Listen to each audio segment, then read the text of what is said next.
এই দেশে কি সুদর্শন পুরুষের অভাব ছিল? আমাকে হিরো আলম, তারপর দিলদা তো মারা গেছে, টেলিসামাত, এরা কি অন্যায় করছিল? এরা কি অন্যায় করছিল? কেন ওই পঞ্চম লিঙ্গের মানুষ সে সুদর্শন পুরুষ হবে?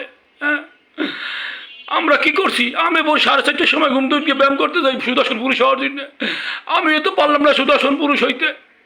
কি দেখে তারা সুদর্শন পুরুষ বলা হইল? হ্যাঁ, এই দেশে কি সুদর্শন পুরুষের অভাব আছে? ইন্ডিয়াতে কটা ধরে আনতাম, হ্যাঁ, উগান্ডার থেকে কটা ধরে আনতাম। হ্যাঁ, আর কারা সুদর্শন পুরুষ ঘোষণা দিচ্ছে? এরা কি খায়? এরা কি রাত্রে কিছু খাইছে না সকালে খাইছে?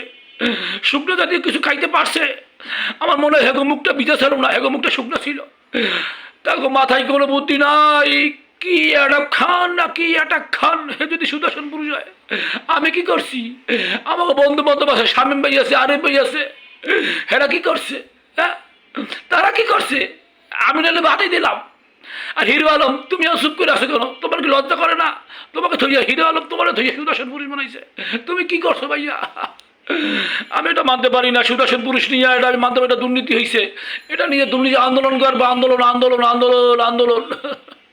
একটা পঞ্চম লিঙ্গের পুরুষ কেমন সুদর্শন পুরুষ হয়? আল্লাহ,